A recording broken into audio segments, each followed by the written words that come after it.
शुक्लां त्रिनयनां माणिक्यमौलिस्फुरत्तारानायकशेखरां स्मितमुखीमापीनुवक्षोरुहां पाणिभ्यामलिपूर्णरत्नचषकं रक्तोत्पलं बिभ्रतीं सौम्यां रत्नघटस्थरक्तचरणां ध्यायेत्परामम्बिकाम् अरुणां करुणातरङ्गिताक्षीं धृतपाशाङ्कुशपुष्पबाणचापाम् अणिमादिभिरावृता मयूखैः अहमित्येव विभावये भवानीं ध्यायेत् पद्मासनस्थां विकसितवदनां पद्मपत्रायताक्षीं हेमाभामपीतवस्त्रां करकलितलसद्धेमपद्मां वराङ्गीं सर्वालङ्कारयुक्तां सततमभयदां भक्तनम्रां भवानीं श्रीविद्यां शान्तमूर्तिं सकलसुरनुतां सर्वसम्पत्प्रदात्रीं नारायणी नमोस्तुते। ललिता सहस्रनाम सौभाग्य भास्कर भाष्य की श्रृंखला में हम भगवती के 843वें नाम तक का भाष्य देख चुके थे। आज 844 से 847 इन 4 नामों का भाष्य देखेंगे। तो 844 से 847वें नाम का पाठ कर लेते हैं। इनका पाठ है छंदः सारा, शास्त्र सारा, मंत्र सारा, तलोदरी। तो ये 4 नाम अब हमें प्राप्त हैं। 844वां नाम है छंदः सारा। छंदः सारा नाम का शाब्दिक अर्थ है जो समस्त छंदों का सार रूपा है, वह भगवती छंदः सारा नाम से कही गई है। भाष्यकार जी भाष्य करते हुए कहते हैं छंदः शब्दो वेद परो गायत्र्यादि परो वा पैंगल तंत्र परो वा। कि जो छंदः शब्द है उसके 3 प्रकार से अर्थ निकलते हैं। माने छंद का पर्याय वेद भी है। छंद पद से गायत्री आदि जो छंद हैं, गायत्री, उष्णिक, जगती, अनुष्टुप, पंक्ति, ये सब जो छंद हैं ये भी छंद शब्द से कहे जाते हैं। और जो पैंगल तंत्र है, पैंगल मुनि ने जिस शास्त्र की रचना की है वह भी छंद पद से कहा जाता है। तो इस दृष्टि से यहाँ भाष्यकार जी ने छंद पद के 3 अर्थ बताए। अब आगे विश्वकोश के आधार पर कह रहे हैं कि छंदः पद्येश्च वेदेश्च स्वैराचाराभिलाषयोः इति विश्वः। कि विश्वकोश में छंद शब्द के अर्थ बताए गए हैं, वह हैं वेद, पद्य और उसके अतिरिक्त स्वैराचार। स्वैराचार का अर्थ है यहाँ पर कि स्वेच्छा से किया जाने वाला आचार। यहाँ ज्ञानियों के द्वारा स्वेच्छा से किया जाने वाला आचार माने जो शास्त्र सम्मत ही आचार करते हैं उन्हीं को यहाँ ग्रहण करना चाहिए। इस विषय में विशेष भाष्य करेंगे भाष्यकार अभी आगे। और अभिलाषा, अभिलाषा का अर्थ है इच्छा। तो ये जो है छंद पद के अर्थ होते हैं, माने पद्य यानी काव्य रचना, वेद और आचार जिसको धर्म भी कह दें, और दूसरा अभिलाषा या इच्छा। ये विश्वकोश के आधार पर छंद पद के अर्थ बताए गए हैं। अब आगे कह रहे हैं कि जो सार है, सार शब्द का विश्वकोश में जो अर्थ बताया गया है उसको कह रहे हैं सारो बले मज्जनिश्च स्थिरांशे न्यायेश्च नीरेश्च धनेश्च सारम वेदे अन्यवत्सारम उदारहंति इतिश्च विश्वः। विश्वकोश में सार शब्द के अर्थ इस प्रकार बताए गए हैं। बल माने बल जो है वह सार शब्द का ही अर्थ है या उसके पर्याय के रूप में भी प्रयोग होता है। मज्जा जो एक धातु विशेष है हमारे शरीर में। आगे कह रहे हैं स्थिरता, नियम, जल, संपत्ति और श्रेष्ठता। ये जो अर्थ हैं ये सब सार शब्द के ही अर्थ यहाँ बताए हैं। अब आगे कह रहे हैं अत्र स्थिरांशो निष्कृष्टांश परः अनिष्कृष्टस्य अस्थिरत्वात्। यहाँ जो स्थिरांश शब्द आया है विश्वकोश के अंतर्गत सार पद के अर्थों में, वह यहाँ स्थिरांश का अर्थ है निष्कृष्टांश। निष्कृष्टांश, निष्कृष्ट का अर्थ होता है निकाला हुआ, खींचा हुआ। तो उसको निष्कृष्ट बोलते हैं। सारभूत रूप से एब्स्ट्रैक्ट कहते हैं जिसको इंग्लिश में, उसको बोलते हैं निष्कृष्ट। ठीक। और एक होता है शब्द निकृष्ट। निकृष्ट का मतलब तो होता है नीच, लेकिन यह निष्कृष्ट है। निष्कृष्ट का अर्थ है खींचा हुआ, निकाला हुआ। तो इस दृष्टि से यहाँ इन्होंने स्थिरांश पद के अर्थ को और स्पष्ट कर दिया है। अब आगे कह रहे हैं इसी के आधार पर ततश्च, माने यहाँ जो वेद अर्थ कहा गया है छंद का, पहले उसके आधार पर भाष्य करते हुए कहते हैं वेदे उपनिषद भागे अस्याः स्वरूप निष्कर्षः।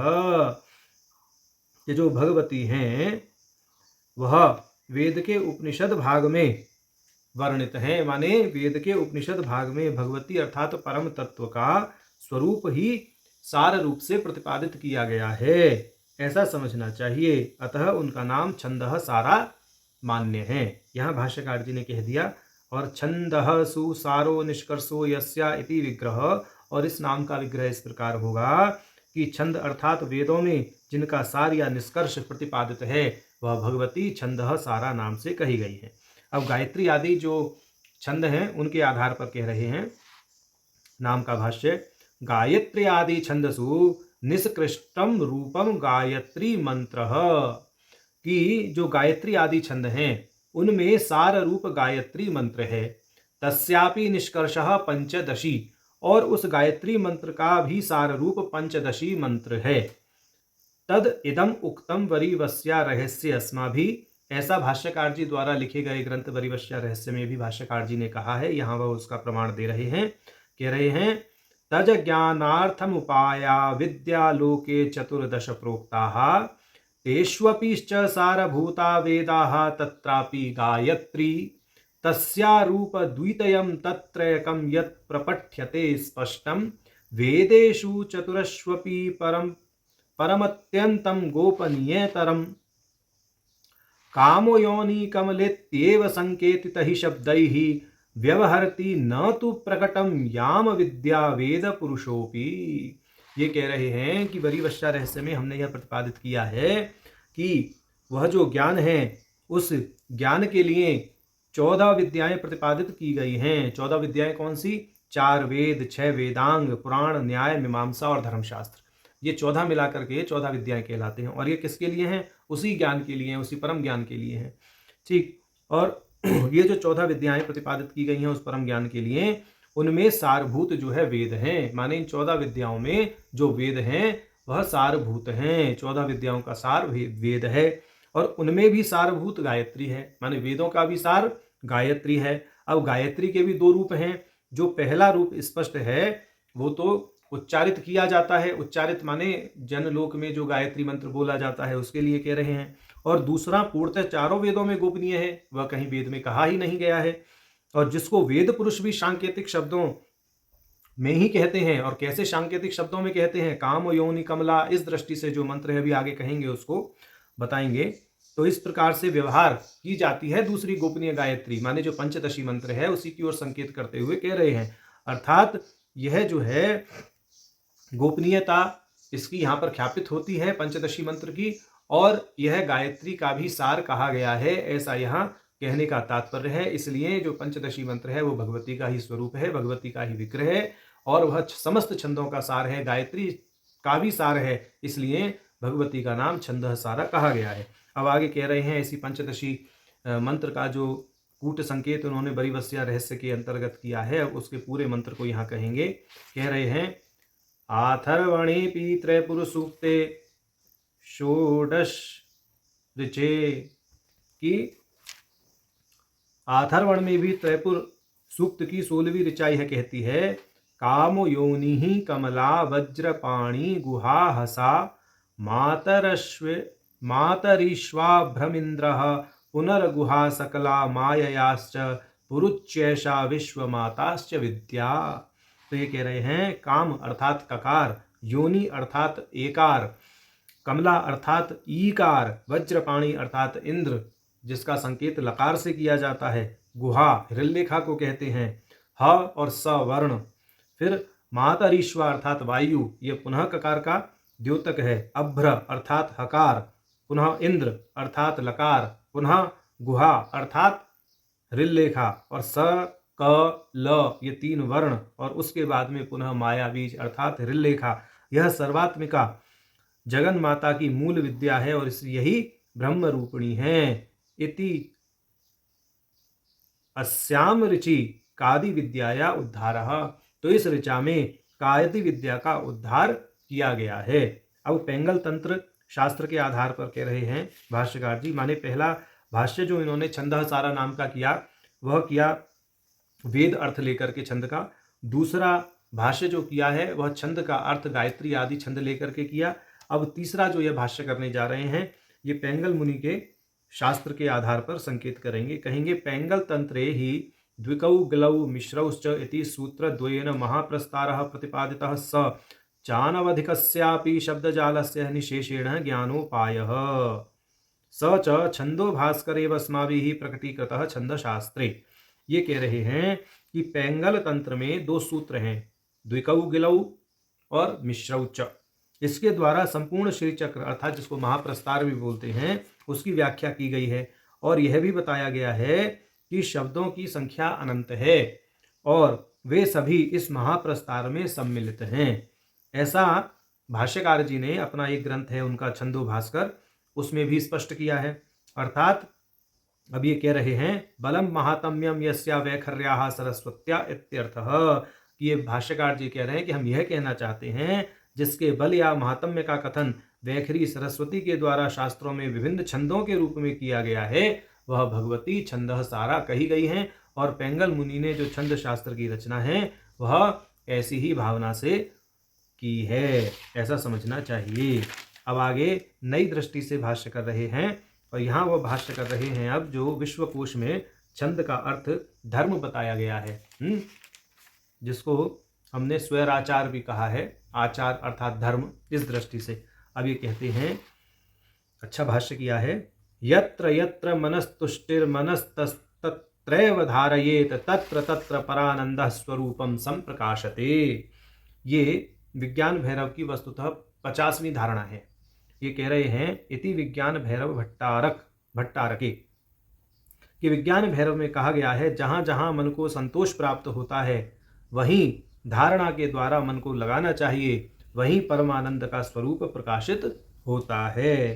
तो विज्ञान भैरव की सुक्ति के द्वारा उपासक धौरेयम्य यत्रेच्छा स एव धर्मः, कि विज्ञान भैरव की यह जो कारिका है इसके अनुसार उपासकों को जहाँ आनंद प्राप्त होता है वही धर्म है। यत्र नेच्छा स एव अधर्मः, जहाँ उनकी इच्छा तृप्त नहीं होती वह अधर्म है। यहाँ पर ध्यान देने वाली बात यह है कि यह जो कथन कहा जा रहा है यह सावधान शास्त्र सम्मत व्यवहार करने वाले उपासकों के प्रति कहा जा रहा है। ऐसा नहीं है कि मनमौजी और मनमुखी लोगों के लिए नहीं कहा जा रहा है जिनको शास्त्र का कुछ पता ही नहीं है।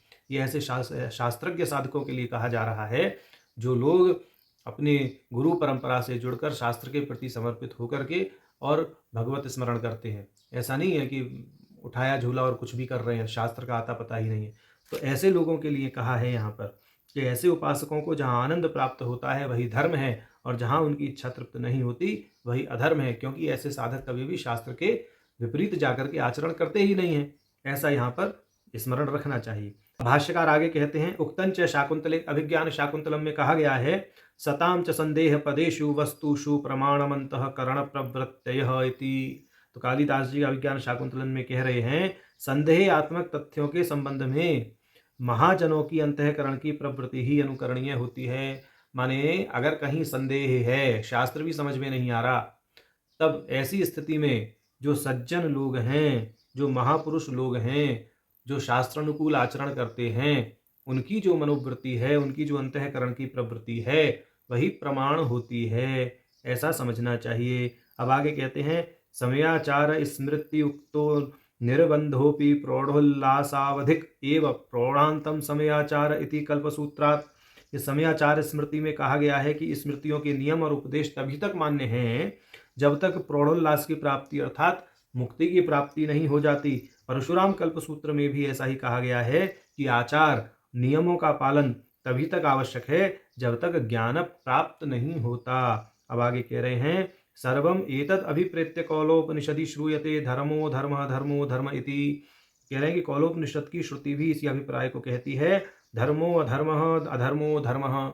माने ऐसा यहाँ पर इन्होंने स्पष्ट कर दिया है कि जो विद्वान लोग हैं, शास्त्र सम्मत आचरण करने वाले लोग हैं, उन्हीं का आचरण साक्षात धर्म है। अब आगे योगिनी हृदय का प्रमाण देते हैं। योगिनी हृदय की योगिनी हृदय में भी कहा गया है पिबन नृत्यन व मन खादन स्वैराचार परः स्वयं अहंते दंतयोरेक्यम भावयन विहरेत सुखम। योगिनी हृदय में कहा है श्री यंत्र का पूजन करने के बाद प्राप्त एकात्म्य भाव संपन्न साधक तीर्थपान, नृत्य, वमन और भोजन करते हुए स्वयं स्वेच्छाचार परायण होकर अहंता एदंता के एकता की भावना करते हुए सुखपूर्वक विहार करे।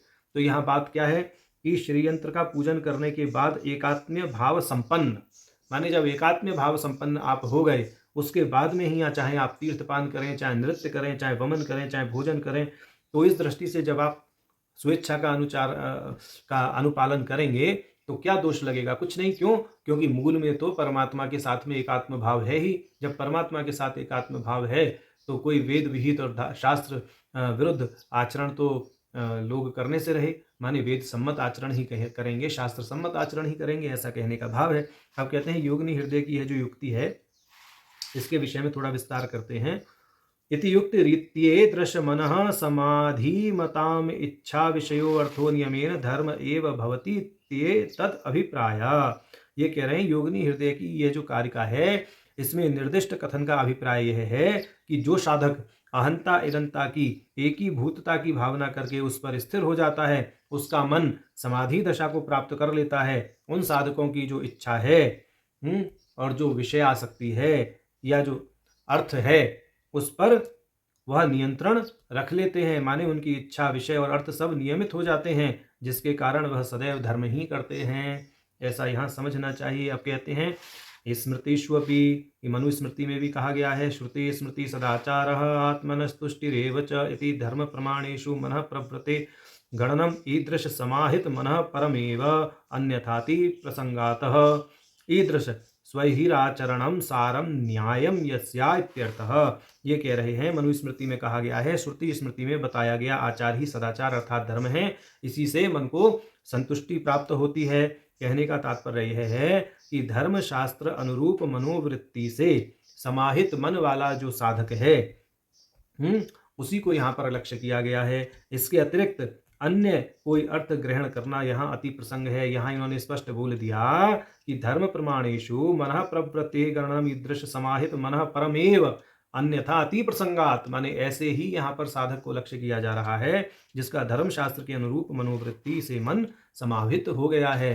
कहने का अर्थ है कि जो धर्म शास्त्र का अनुपालन करता है और उसके अनुरूप ही वृत्ति आचरण करता है और ऐसे आचरण करते करते जिसका मन एकात्म भाव में स्थित हो गया है, ऐसे साधक का यहाँ आचरण ही ग्रहण करने योग्य है। ईदृशम स्वैराचरणम सारम न्यायम यस्या इत्यर्थः। इस प्रकार के धर्मानुकूल समाहित मन वाला हो जाने के लिए जो नियम करती हैं ऐसी भगवती हैं छंदः सारा। क्योंकि छंद का एक अर्थ धर्म भी कहा, धर्म का पालन करने वाला जो व्यक्ति है वह भगवती की प्रेरणा से ही तो धर्म का पालन करता है।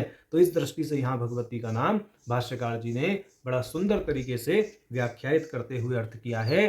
धर्मानुकूल समाहित मन वाला हो जाने के लिए जो न्याय अर्थात नियम या सार, सार का अर्थ न्याय भी होता है ना, तो ऐसा समाहित मन वाला हो जाने के लिए जो नियम करती हैं वह भगवती हैं छंदः सारा।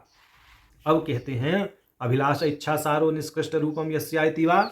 यहाँ पर अब छंद का अर्थ इच्छा करते हुए, अभिलाष करते हुए कह रहे हैं कि इच्छा ही निष्कृष्ट अर्थात शुद्ध स्वरूप है जिनका। क्यों? देव्या इच्छा शक्ति स्वरूपत्वात्, क्योंकि जो देवी हैं उनका तो स्वरूप इच्छा शक्ति ही है, माने इच्छा शक्ति स्वरूपा होने के नाते भगवती छंदः सारा कही गई है, क्योंकि छंद का एक अर्थ इच्छा भी होता है। ऐसा यहाँ भाष्यकार जी ने बता दिया। अब आगे कह रहे हैं 845वें नाम का भाष्य शास्त्र सारा। शास्त्र सारा नाम का शाब्दिक अर्थ है समस्त शास्त्रों की सार रूपा हैं जो।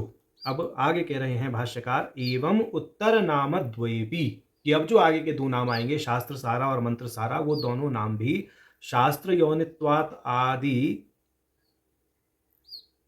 शास्त्र योनित्वात् इति श्रोत्रात् व्रीहि शास्त्रम यव शास्त्रम इत्यादि तांत्रिकाश्च व्यवहारात् शास्त्र शब्दों वेद पर तद अनुसारी मीमांसादि परो वा। कहने का मतलब है कि भाई जो आगे के 845 846 नाम है शास्त्र सारा मंत्र सारा, तो शास्त्र का अर्थ भी वेद परक लिया जाता है, शास्त्र का अर्थ भी इसी प्रकार से अन्य अर्थ है, मंत्र का अर्थ भी वेद परक लिया जाता है। तो जो हमने पहले भाष्य किया है छंदः सारा का, उसके अनुरूप इनका अर्थ समझने और उसके अतिरिक्त जो अर्थ होता है उसको यहाँ भाष्यकार बताते हुए कह रहे हैं कि शास्त्र योनित्वात् ब्रह्म सूत्र में यह जो सूत्र आया है इसके आधार पर ग्रहित जो समस्त शास्त्र हैं तथा तांत्रिकाश्च, और जितने भी तांत्रिकों के द्वारा शास्त्र शब्द से वेद तथा वेद का अनुसरण करने वाले मीमांसा आदि शास्त्र ग्रहण किए जाते हैं, उन सभी को यहाँ पर एकत्रित करके उनकी सारभूता भगवती को ये कह रहे हैं। तो ये कह रहे हैं कि भामतीकार भी इस विषय में कहते हैं, तदुक्तम भामत्याम प्रवृत्तिर्वा निवृत्तिर्वा नित्येन कृतकेन वा पुंसाम येनोपदिश्येतः तत्क्षात्रम अभिधीयते इति, कि शास्त्र वे कहलाते हैं जिनके माध्यम से मानव मात्र को उनकी प्रवृत्ति और निवृत्ति का बोध होता है तथा उनके द्वारा नित्य किए जाने वाले जो कार्य हैं उनका उपदेश दिया जाता है। माने शास्त्र के माध्यम से लोगों को विधि निषेध का उपदेश दिया जाता है और उनके द्वारा किए जाने वाले नित्य कार्यों का या नित्य कर्मों का उपदेश दिया जाता है। जो ऐसे ग्रंथ हैं वह शास्त्र कहलाते हैं। तो यहाँ पर ये जो शास्त्र हैं ये सभी शास्त्र जो है भगवती के ही स्वरूप हैं। ऐसा पहले के नामों में भी बताया जा चुका है, परंतु यहाँ जो शास्त्र सारा नाम है ये कह रहा है कि ये सभी शास्त्र जो हैं इनमें जो भी बातें कही गई हैं उनका सार साक्षात भगवती ही हैं। माने इन सभी शास्त्रों का सार ही स्वरूप है जिन भगवती का वह भगवती शास्त्र सारा नाम से कही गई है। ऐसा यहाँ पर भाष्यकार जी ने भाष्य किया है। अब आगे कह रहे हैं मंत्र शब्दों भी कास प्रत्यादाम मंत्रे लिटी इत्यादि व्यवहारात वेद परस्तांत्रिक मनु परस्तत् प्रतिपादक चतुष्षष्टि तंत्र परोवा, कि जो मंत्र सारा नाम है उसका शाब्दिक अर्थ है समस्त मंत्रों की सार रूपा हैं जो, और मंत्र शब्द भी कास प्रत्यादाम मंत्रे लिटी इत्यादि व्यवहार होने से वेद परक अर्थ भी देता है, तांत्रिक मंत्र परक अर्थ भी देता है, और तंत्र में प्रतिपादित जो 64 तंत्र हैं वह भी मंत्र पद से कहे जाते हैं। तो इस दृष्टि से जो वैदिक तांत्रिक मंत्रों तथा 64 तंत्रों का सार है वह भगवती मंत्र सारा नाम से कही जाती हैं। ऐसा यहाँ भाष्यकार जी ने स्पष्ट किया है। अब 847वां नाम हमें प्राप्त है तलोदरी। तलोदरी का अर्थ है तल के समान उदर है जिनका, ऐसा समतल उदर है जिनका। अब यहाँ विशेष बात कह रहे हैं तलम करतलादि तद्वत कृशम समम चोदरम ना तो न्युब्जम भेरी आदिवत उच्छूनम यस्याह। ये कह रहे हैं कि जो भगवती का उदर है वह ना तो न्युब्ज अर्थात नीचे की ओर झुका हुआ है और ना ही भेरी के समान ऊंचा उठा हुआ है, अपितु करतल के समान समतल है जिनका उदर, वह भगवती तलोदरी कही गई हैं। अब यहाँ पर दूसरी दृष्टि से तलोदरी नाम का भाष्य कर रहे हैं। ये कह रहे हैं अकार प्रश्लेषेण अतलाख्यो, कि अगर हम मंत्र सारा नाम के अंत में जो आकार आया है वहां से आकार का प्रश्लेष कर लें, तलोदरी नाम का स्वरूप फिर हो जाएगा अतलोदरी, मानी अतल ही उदर है जिनका। अतल माने जो नीचे के 7 लोग हैं, अतल वितल ये जो है ना, तो ये जो अतल है वही उदर है जिनका, साक्षात विराट रूपा भगवती। इस दृष्टि से कह रहे हैं अकार प्रश्लेषेण अतलाख्यो लोक, माने अतल नामक लोक एव उदरम यस्या, अतल नामक लोक ही उदर है जिनका, विराट रूपाया इति अपि अर्थः सुवचः। बोले वह भगवती विराट रूपा हैं जिनका उदर साक्षात अतल नामक लोक है, ऐसा भी यहाँ समझना चाहिए। तो ऐसा यहाँ भाष्यकार जी ने 844 से 847वें नाम का भाष्य किया है। तो आज हमने इन 4 नामों का 844 से 847 तक का भाष्य देखा। नारायण।